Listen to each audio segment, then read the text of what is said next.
away. Can they finally overcome their demons and take the win? Let's find out as we prepare for the games.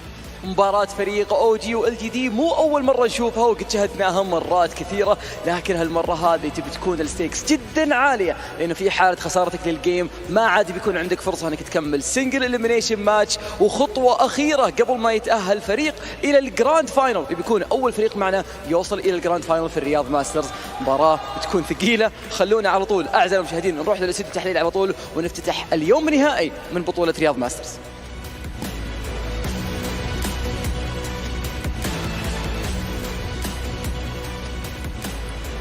Now we've gone to watch the teams walk out on that stage. And everyone's talking about, the storylines. Oh, OG always beats LGD. That's the one thorn. Is that really true, Dan? Do you think LGD sees them that way? I know you do, JMR. I don't know. I think LGD are going to take a very similar attitude to OG, that this is a good learning experience for them, because we always talk about, we have a bit of a Western focus when we think about all these things. It's like OG's first chance to play this Chinese juggernaut, right? Whereas it's also LGD's first chance to play OG in quite some time. They're going to be able to take that back. Everyone, right? LGD is like, finally, we can play international teams. I'm curious on the other side. Everyone's talking about how this is the big test for OG because they get to play against the Chinese teams. Is that true to you, Jaymar? I think that for us, there's specific learnings that the team has to go through from now until TI to be ready. And this is one of them, Okay. You have to go internationally to play a tournament. You have to feel what the pressure it feels when you play with these guys, because it's really big. Right. And whatever they win or whatever they lose, they're going to have that experience. Because you don't want to learn that during TI. Yes. Yeah, even for the Chinese teams, right? Like LGD or Chinese Dota in general, there is a bit of a stereotype that they're kind of a little bit too stubborn when it comes to these lands. They stick with what they know for too long, whereas other teams are known to adapt a little bit, bring out something new mid-tournament, which for something like TI, which this year it's a multi-week tournament, might be a little bit more challenging. I think flexibility is even more at a premium. And Jay, I want to ask you something as well. You were briefly talking to me about before how OG might be viewing this, like you said, as a learning experience, but how do you feel the pressure is going to be on them versus, let's say, LGD? I think LGD has to have more pressure, I mean, if they get beat by a bunch of 16-year-olds, I'm going to be tweeting on them. It's like, oh, what's up, bro? What happened? What happened? I thought you guys were the kings, yeah. What do you think, LGD expert? Do you think that the age matters to them? The experience? Do you think they value that a lot? Or is it just Dota, good Dota is good Dota? Bro, Dota players are Dota players. They have pride. You don't want to get stomped by anyone. Not to say they will get stomped, of course, but I think that they're definitely going to get it from their fans if OG are able to come out on top, and that's not what anyone wants. Everyone wants to be the big dog. Sure. Have we had that experience? Because I know, for example, the other Chinese coaches, right, RTK, was very vocal about his beefs with literally half the scene at this point. Very passionate man. Do you think Xiaoba also has that kind of attitude, or do you feel like he's just game at a time, play the best Dota you can? He seems a lot more measured. You see a lot of these teams, and sometimes it's good for the performance in terms of just keeping your emotions steady, right. Not riding too high, not going too low, because then you can have dips and all that sort of stuff. But it's just so entertaining to see those really explosive, fiery personalities, which is why someone like Amar obviously has such a big fan base. Or honestly, he's a little polarizing as well. Some people love him, some people love to not love him so much. I think he's the funniest guy we have on the roster, and we're very lucky to have him. He's amazing, and he's grown a lot, Yeah.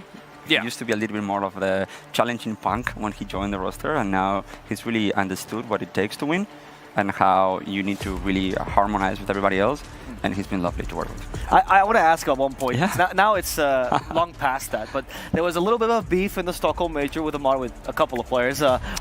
Beef. Yeah, beef. One particular one was Matthew from Thunder Awaken. They said some words to each other in a pub, and Amar actually apologized as he progressed to the Stockholm Major, which I thought was interesting. He won the game, he's like, very sorry for what I said, didn't mean to be mean. Was that something he had planned the whole time? Do you guys know anything about this storyline for Amar? No, really don't try to control who they are or right. how they're going to be.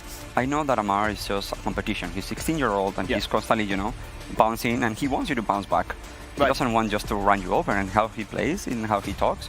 But if he feels or he ever felt that somebody was taking offense, it's not his objective, He will apologize if he have to. That's very nice. To apologize on the big stage takes a lot of guts. He seems like a very shy person. So to do that, I feel like that's a test of courage for him, right? He's great. He's a great kid. it's always a bit of fun, right? Like, you don't want it to be this one-way street where you're just like giving a lot of this banter, giving, and getting nothing back. You know, that's what I was saying before about these more exuberant personalities. You want that showmanship to be able to come out. And honestly, LGD probably one of the more calm, cool, collected teams that are less likely to be able to give a little bit back. But, you know, we saw in their series, even against D-Boosters, when they were able to get that level 1 Roshan, we saw a few smiles go across the LGD, and, you know, they were happy. They were bantering in the all chat, which is always great to see. But we're into the draft, and, well, speaking of Amar, he has been able to pick up that Viper for himself. So clearly a lot of attention being given to him with those first couple of bans, the Timbersaw and the Razor. Obviously, Amar Timbersaw, very fearsome. Razor seems a little bit like the hero of the tournament. Something's got to slip through. Yeah. I'm curious about the Viper, because all the picks that we've seen for Amar. Ooh. Now, who's playing what? Okay, never mind. Maybe it is Amar Slaughter. This is interesting. What do you think of the deviation is? I mean, Viper clearly a flex still, but could Slaughter be playing in other positions, Dano? I'm not feeling quite as strong about it. Back when he was playing on Liquid, Tiger as the position 4 sometimes switched up roles with Boxy at the time when there was a Slaughter in the game. That was it was a little bit more likely, yeah. So I'm keen to see how it works out, because Nature's Prophet, it's one of those heroes that's good at bullying out people in the lane. You've got a lot of ways to be able to just deal quick physical damage to the heroes, assuming it is a position 1. Arme's played it a couple of times, POS 1, so it could certainly be the case, but I think they're just wanting to leave their options open. We've seen, you know, Viper paired with a Dragon Knight a lot of these other times, and clearly they're just thinking that the minus armor against someone like the Tiny, if it is indeed going to be a core at some stage, is going to be a little bit more valuable. JMR, one of the brands, I think, for OG, for all Dota fans, has been the idea of like never giving up, right? There's one of the best teams historically at coming back from lost games. Do you feel like this current iteration also has that spirit as well? Or do you think they are very much of a snowball-y kind of rotation, winning lanes? I think we're a little bit greedier than we were before. I mean, understatement. We're the greediest team in the world. And I think that, look, when we see the draft here, the fun thing that I can add, you always start thinking, oh no, this is for sure the carry player, the carry hero. You know, you don't know. But we don't know, they don't know, and BCM definitely doesn't know. He's like, okay, what am I going to get stuck playing, you know? Who's the person that decides how everything works together at the end? Is that Misha or is that Chuvash? I think Amar has a lot of impact with it, and obviously Misha and Chu as the captain and the coach. But I think everybody gets a feeling of what's happening, you know? We practice so much, you know, you've seen already the iterations, and we know what kind of hero pool everybody feels comfortable playing. And when you flex a pick, when does the Amar test happen? Is that after, when they're deciding it, or before? Okay, so the Amar test is that Amar will check your level in Dota buff of a hero. And if he doesn't like it, he will just disregard anything you say. So there was like a moment on the major where Seb was like, oh, I think this is a good AA pick. And Amar went to Dota buff, and he clicked Wind Ranger. He didn't say, no, I think, no, but no, you're playing Wind Ranger.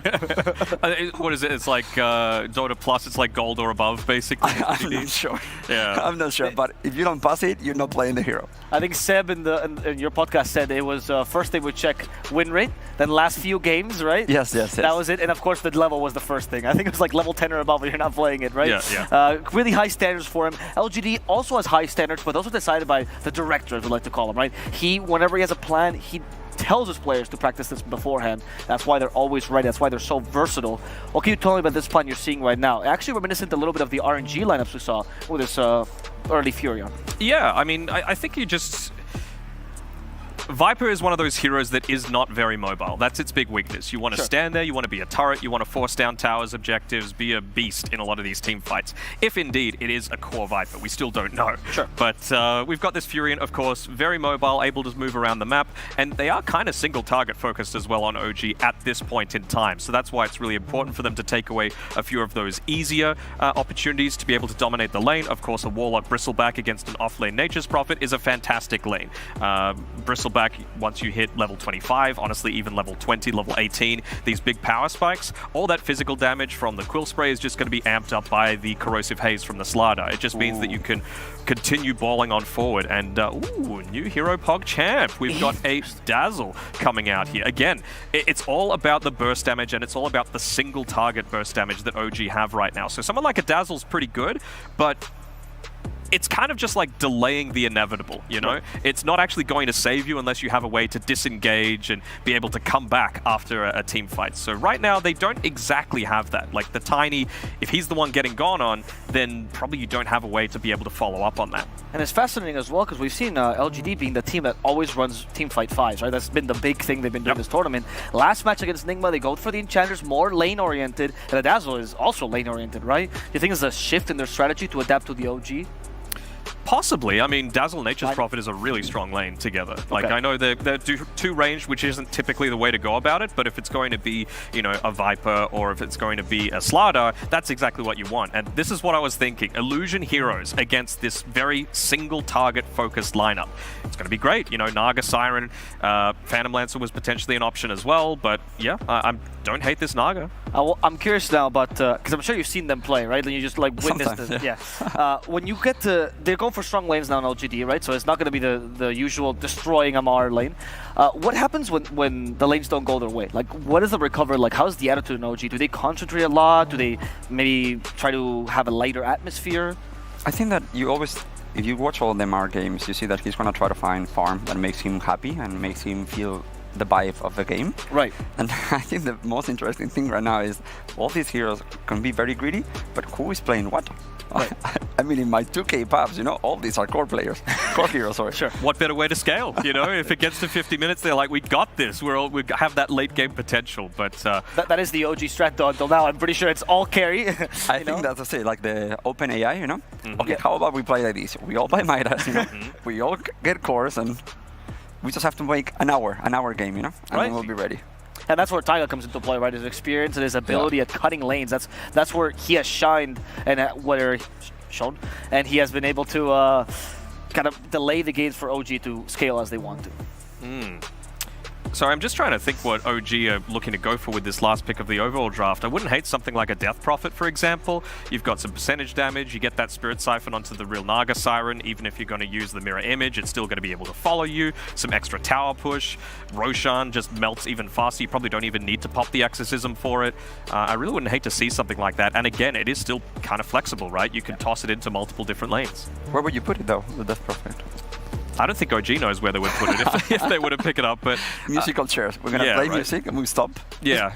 Are they the only team that's also played the Viper 4, I believe? Like, they're one of the few teams that actually wants to flex it as 4, at least in the tournament. Yeah, you don't really often see it as a 4 because obviously 4s want to be rotating. They want to be making sure that you're able to assist with those water runes, those power runes, because, you know, I guess maybe that's a little bit less of a factor now, considering we're seeing the heroes that like to go for those power runes drop off a little bit. Not so much Ember Spirit, not so much Storm Spirit. Those are the big two. Obviously, and Puck's fallen off a little bit, though. A little bit, yeah, for sure, and that's really because of the Tiny a lot of the time. So, but Tiny likes to use those water runes as well. So maybe OG just aren't valuing the rune rotations quite as much, and they just want to focus on dominating the lanes. Right. And now OG, they currently have an issue with this Naga, right? You have a lot of minus armor, which is fine, but Naga also known for having one of the highest base armors in the game. Great agility gain. You have the help from the Dazzle as well in that regard. What is the final pick, or what do you think they need for this to answer them? So you can see right now it's actually Chu and Amar that are drafting right now together. So Amar has the papers, which are also a staple for us. Yes. So he's drafting right now. Yeah, I'm a little bit different, right? Obviously, Misha's like the captain of the team, and by the way, just a little bit of extra info, 24th birthday for Misha, so happy birthday to him. But maybe that's one of his presents, you know? Obviously, Amar has a lot of addition to the draft, but they're just like, you know what? Take it easy this time, Misha. We're going to let you sit back and relax. There's the magic damage we were talking about, right? To deal with the high armor, and a favorite of them, the Puck. Does the Tiny go mid now for LGD? Then? Yeah, absolutely. Okay. I think you absolutely want to be doing this. I mean, Nature's Prophet is able to rotate through, right? And the Winter Wyvern coming through. Okay. Ooh. I mean, up against a Dawnbreaker, it's a really solid lineup. I was thinking this is what I wanted with that turnaround potential, right? Dazzle can do the initial save, but it's what you do after that that's going to be the big turnaround potential. So against a lot of this minus armor, Winter Wyvern, of course, great against physical damage. If you're looking to ball up and just go with a Dawnbreaker, fantastic too. So two really different styles of lineups. I'm wondering if they might be just going a little bit too defensive on LGD's side. I think outside of this Tiny, they don't have the greatest ways to be able to make plays. Does OG have ways to make plays? Are you excited about this game? I'm very excited. I just still don't know who's going to play what. Yeah, sure. You guys want to take a guess? We never find out on this panel, so you know it's been a staple of this. Yeah, sure. You want to take a guess? What? Let me just give me one. Like, what does Amar or BZM play? I think Amar plays the... So I think Tiger's going to play Viper. Okay. And obviously TA. So Misha 5 Dawnbreaker? Misha 5, yeah, Dawnbreaker. And then Amar 3, and then BZM on the... Sorry, Amar on the puck. Slaughter, and BZM on the puck. Yep. Classic. BZM puck. That was the hero with his Invoker when he was back on Creep Wave. That's always very exciting to see. Oh, the Viper. Oh. The Viper. Oh, no. Anyway, what about... As we get into this first game, will LGD's more defensive lineup be able to work? Will this new Dazzle strategy be successful? Or will this scary Viper that takes over the panel take over the lane as well? We're going to have to find out as we go to game number 1 between OG and PSG.LGD. Thank you, Alva. Right, here we are, game 1, OG, a classic for them, right? Lots of brawling, lots of team fight and catch, but LGD with more reset tools than I've ever seen in a Dota game. It's a lot of healing. It's like, if we talk about their lineup, you have Nature's Prophet TPing back, you have Dazzle with the heal, Song, Winter Wyvern with the curse, to the heal. This is going to be a very, very difficult game to just because, I mean, if you look at the OG's lineup, they do have explosiveness, they do have what it takes to isolate and bring down the hero, especially with Slaughter and TA. This is a lineup that's going to threaten Roshan at every single stage of the game. I'm a little worried that this Naga Siren pick caught them a bit off guard, because in terms of the AoE control and damage, once Naga Siren gets to like 2-3 items, it's gonna be very difficult. But yeah, we can hear the crowd clapping. It's time. OG against PSG.LGD on the main stage. This is what we wanted to see. You know, some international Dota, 2 big orgs, 2 big teams playing against each other. Yeah, absolutely. I mean, it's like TI Grand Finals quality of teams and players at this point. As we get ourselves into the first game of this series. What kind of build are we expecting from the Naga Siren? Because she's kind of been in and out of the meta from time to time. We've seen them move away from Diffusal into that kind of Manta Skadi early scaling. Do we go back to the Diffusal now? It's definitely a good Skadi game we're talking about, especially against the Templar Assassin. So Manta style going to be your farming tool, into Skadi, into one more item. Most likely going to be like Aghanim Scepter to be able to deal with the BKB. Also laning stage. I'm looking at Naga Siren plus Dazzle. So, you know, having this heal bomb, something that has been popular. With the illusions. Absolutely. If we talk about like Naga, PL, super potent, a lot of healing coming out, and they wanted to sustain. Taiga's going to be playing Viper, something that he has done before a couple of times. I remember a few games where he like just went full tank mode and went for a Crimson Guard, but also more utility, going for Raid Pact, Force Staff, whatever the team is needed. Yeah, they do have a lot of silences, and as I said, they do have like a bit of a global presence, especially if we talk about like the later stages of the game, Dawnbreaker ulti, Puck showing up, like Templar Assassin potentially getting Aghanim Scepter later on, but still, I think the fights are going to be very difficult. PSG.LGD, they are known for good positioning, and now you have like 2 saving supports on top of your core also having a save. Even a toss back, that's also a save. Yeah, you've got so many layers to that, don't you? You keep looking at this and it develops further and further as you think more about it. If someone gets gone on, they've got Curse to reset, Song to reset, Dazzle with the Grave, of course. We'll see how they do in these lanes, though. Early days, like you were saying, the Naga with the Dazzle, it's physical damage from the Shadow Wave and minus armor from Riptide. So that damage can quickly add up if you're caught unaware as OG, an incredibly strong safe lane. But on OG's side, it's a Slardar Viper, right? They've got aggression and the potential to dominate a lane of their own. Great ways. It is a lot of healing.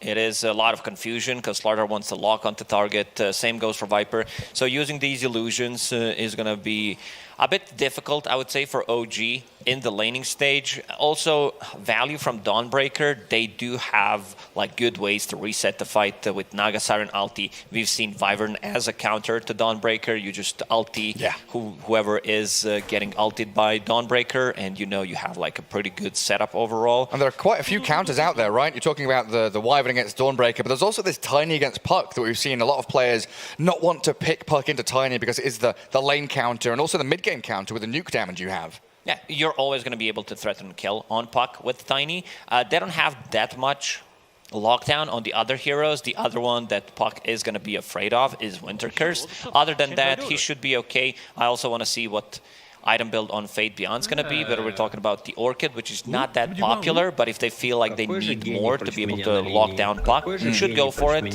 Usually we see the Maelstrom into Gleipnir Shard build to be able to scale, and also, I mean, this is also a root mechanic, so really good against the puck. Yeah, more disables, more pushing power, always helpful for you. As we do get 3 bounty runes grabbed up by OG. Tiger there with the follow Alan Cook. Bonkers, one of their managers of OG. We're giving a shout out by Tiger and his team tag. Oh, yeah. He's the bald one with a big beard. He's a good lad. Gotta give a shout out to all the people who are making this happen. And top lane, Jinkyu is gonna be playing Wyvern, known for going extremely greedy, so I wanna see what this time around he's gonna be going for. Like we're talking about scaling item build most of the time. There's gonna be harassment already. Couple of treants, something that Templar Assassin does not deal well in the laning stage. Misha already down to 60% HP. Yeah, incredibly irritating. And double ranged up against double melee, basically. Templar Assassin, before she gets levels up in Side Blades, is basically a melee hero. In fact, she's worse than a melee hero at level 1. She can barely de-ward up high grounds with her base attack range. It's that bad. And Misha, for now, just contending with treants for the most part, throwing that Celestial Hammer to make sure they aren't chipping away at the TA and giving Yuragi that early space that he needs. Misha starting with Ring of Protection, understanding that a lot of damage is going to be coming out from Nature's Prophet and the treants. Jinkyu stops the pull. Very good.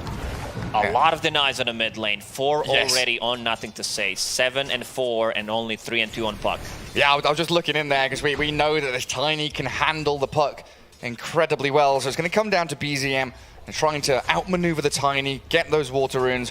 And did you expect OG to try and help him out? Because Viper not really the best hero to rotate, and Dawnbreaker, is she going to be controlling runes for the puck as well? Or is this just down to BZM? You're on your own? Probably we're talking about like 4 minutes to rune rotation.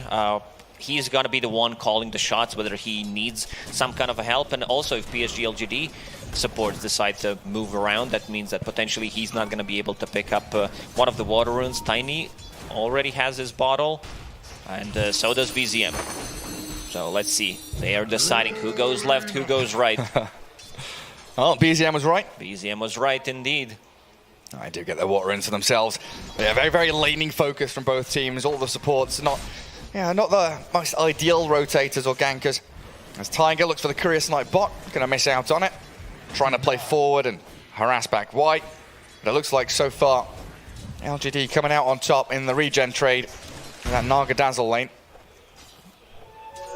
Slardar doing well with the CS though, 14-2. Naga's 11-0, having a little bit of a struggle, but now at level 3, we're going to have the potential for the kill threat and aggression from LGD if Viper ever oversteps his bounds. Slardar Amar going for what he's known for, just a casual, 1 Bracer power treads into Mask of Madness. He wants to be able to scale, and we see the power whenever Ame uses his illusions into heal. Why? A little bit low on mana. Has 1 mango only to work with, so gotta be a little bit more careful. Well, he will get a pull off into the Kobold camp. That should leave a couple of creeps to come back towards OG, but this is going to drag the wave back for Ame under his own tower. Give him that safety he requires. And Misha looks like he's going to go deny himself to the tier 2 tower. He's expended all of his resources. Drops the voice line. But the TP from Fate Beyond. He comes in. Gets the first blood. He saw that coming. Well-deserved tip. Misha thought he was just going to be absolutely fine to deny himself there. That's big. Getting solo XP and getting the gold for that kill. He's almost as farmed as Templar Assassin, but a lot of denies. 9 denies on Tiny, 9 denies on Nature's Prophet. Why is sending Amar back? Tiger really struggling to deal with these illusions, though. Every time Ame pops them out, there's 1 illusion going to Viper, 1 on the Slardar, and another couple as he farms the creep wave. And it gets more difficult as you get levels on Naga Siren, because the cooldown goes down by 5 seconds with each level, and once you have it on level 4, that means you're going to be able to permanently have illusions. Yeah, and the wave also dragged back by LGD top. Nice cold embrace there, but down the bottom lane, Amar The poison touch on him. Arme and Y nearly able to bring him down as Misha runs it back from top. And it seems LGD having the better end of the stick in terms of controlling the wave in the area they want it to be. They're closer to their towers. They're getting more safe and secure farm. OG not being allowed to be as greedy as they wanted to. As JMR was saying on the panel, right, they are much greedier than the previous iterations of OG. Primarily down to Amar being the position one, basically, in a lot of these games. He's one from the off lane, no doubt about it. Taiga. Oh, nothing to say. Taiga, all dropping very low. Viper is able to create a gap between himself and the Naga illusions. And needs Amar's help. Of these illusions right now, they don't have AoE to deal with that. Yeah, the constant sustain. I also see that Ame is going to go for a Ring of Bassi, so extra mana in the lane. Wants to finish off the power treads first, of course. Yeah, we see it quite a lot, right? You've got this position one that wants to spam. You buy the Bassi. We've seen a couple of mid players buy the Falcon Blade as well. I think it was Somnus buying it on the Lina. On Lina, yeah. I didn't see other heroes, other players going for it, but yeah, he's extremely greedy whenever he plays Lina, because he wants to be able to constantly get those stacks up, you know, have that permanent 7 on Lina. And yeah, both of OG members on bottom lane very low. Actually, continual victory for LGD. Start was really good. Like in terms of CS, Amar's doing pretty good. He has what 32, and Naga started at 26. But as time goes by, it's just gonna get easier for Ame to play the lane. Man, you keep looking back at that Tiny though. 45 and 17, not top of the net worth because Furion obviously got that first blood, but sitting close to 3,000 net worth as they bring Jinkyu mid, along with a catapult wave. A very early push, 6.5 minutes in from LGD. The cold embrace and the glyph. 4, do I see that correctly? 6 minutes in, forcing a glyph, and nothing to say. Does have invis, but there is sentry plays by Misha. Oh, this is very aggressive, isn't it? What's the plan here for LGD? You're just trying to force OG to react. A toss back. They'll find Tiger. An easy one for them.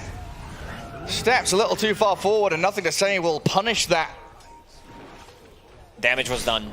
Half of the HP on the tower gone. Ame feels safe on the bottom. They cannot kill him. They need to have Puck rotate the bottom lane to be able to kill Ame, but might not even get the kill because Y is level 4. He does have a point in Shallow Grave, so could potentially buy some extra time. We're talking about the Templar Assassin as well. No stacks being made at the moment. Yuragi gonna stack for himself potentially because Triangle is not stacked at all.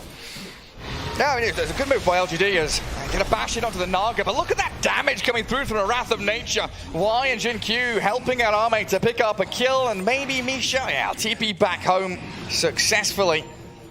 But it's such a swift move from LGD. They bring 4 mid, they chip away at the tower, but they don't stick around, right? They are immediately back into their lanes, missing out on maybe half a creep wave. On the other side, OG didn't overreact. Oh, he's gonna get tossed. Pick it up. He gets the regen rune. That's a big one. Stealing it from Puck and also having it on Tiny means that you're gonna be able to play much more aggressive. And now Tiger. Combo on cooldown for a couple of seconds. The Arctic Burn and the Poison Touch so much slow onto an already sluggish hero. Tier 1 tower now wide open, getting pinged out. OG want to defend this. I don't know if LGD will go all out to try and pressure it. It looks like they're sticking around with the 3 here, and the Treants arriving in from the northern side. Well, they're like Fatebian is not here, but he sent the Treants. It's all about these like small plays that you do. Fatebian even gets the last hit. This is going to be really good timing on Orchid for Fatebian. And he preemptively sent them, right? They were already halfway through their duration when they arrived, so he sent them. That's called communication, Gary. These are professional e-athletes. So. Talking. We heard your comms yesterday. I'm jungling, I'm pushing. This is not how the professional teams comms. I had Peacock in my lane. I had to say everything 5 times so he would listen. Siren doesn't have a point in ulti, but nothing to say. There comes Tiny. Avalanche toss, Fatebian TP's in. The numbers are here. Everybody brought into the mix bottom lane and 2 heroes down. LGD. I see 5 heroes from PSG.LGD here. And look what Jinkyu's doing. He's the one who's using the cold embrace just to have some extra damage, just popping on the tower. Nothing to say, he's not done yet. He's found Tiger. And that's another one. Toss him back across to Ame. The Shadow Wave bomb and a kill on him. 7-0. PSG.LGD not mucking around. They came here to dominate, and so far it has been a clinic. Look at this building damage. 0 from the members of OG, tons from the Nature's Prophet and the rest of the squad. Have a 0 near his name. That's nothing. We don't expect Viper to deal any kind of tower damage unless he picks up the shard, which is going to be tough in this game. Now Siren, she's gonna go big. Ame completely free farming in this game, going for the Manta style. Like, I don't see how they're gonna be able to kill Naga with all these heal. Most of their damage is physical. We're talking about Templar Assassin Slaughter. Puck does have magical, but Cold Embrace, Dazzle, and also just reset from Song of the Siren. Yeah. And also having the Dispel mechanic. We're talking about Mirror Image, Manta style. PSG.LGD, they're gonna hit a really big timing, and if they are able to steal Roshan from OG, because OG's lineup is really good at taking it, that's gonna be huge. And it often feels you need it with a TA on your team, right? Yeah. You want that first Roshan to secure you another 3-4 minutes of free farm objectives, get the gold into your TA so she can accelerate faster than her opponents. Well, yeah, the Viper with no 0, I mean, his building damage is the square root of -1. It's just imaginary. BZM gonna need a lot of outplays in this. We've seen how well he can do on the puck when it comes to these scrappy team fights. And he's gonna need a little bit more time to maneuver on this map though, as it gets smaller and smaller for OG. OG's not gonna even defend this tower. They are getting the farm, because net worth hasn't changed that much, you know, considering that they have 0 kills, didn't manage to deal any tower damage. Not gonna even say kill it, because 0 damage. And all the tier 1s are dead. Yeah, absolutely. They lost every single tier 1 tower, so this opens up the map for PSG.LGD, and here's the smoke. Where are they heading? I mean, who would they ideally like to kill in this situation? Is it the TA, I guess? It's Puck, I would say. Okay. Because Nature's Prophet does have Orchid coming up to him, so Puck is gonna be food. The smoke pops. Amar was up on the high ground, aggressively jungling. They'll find him and then stun him with the avalanche from nothing to say. Slardar caught. And how many, Lacoste? Can you count them again? 1, 2, 3, 4. Ame is in the enemy triangle. He wants to be able to steal some of the farm from Templar Assassin. But there's really no half measures, right? LGD, every time they move, it is as 3 or 4 or 5. There's not a 2-man rotation. It's not one hero left alone. It's Ohana. Ohana means family, and family means no one gets left behind. They are a tight-knit group. So far, perfect aim from PSG.LGD. Moving to the mid lane, getting the numbers, securing the runes for their Tiny. And a curse. It's in there onto the 2 supports. Misha being hit down by his Viper, and nothing to say arrives, blows them up. 10-0. Spectacular stuff from LGD. 4-0-4 on the Tiny. What do we say about that? Death's not found? Yeah. It's looking really rough for OG in this game. They don't have like heroes that can make aggressive moves, because Dawnbreaker as a 5 is much fantasy more points. like counter-defensive. No, fantasy points. Oh, oh, yeah, 14.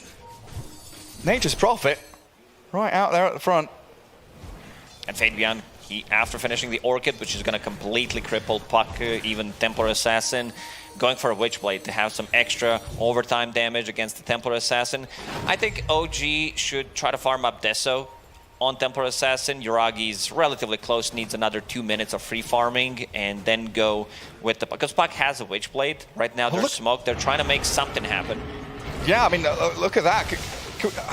I don't think I've ever everywhere. I don't think I've seen heat map like that, because they're all around the place. Everyone's moving. They're not static. Like maybe 60 minutes in, but 13 minutes in, he's everywhere.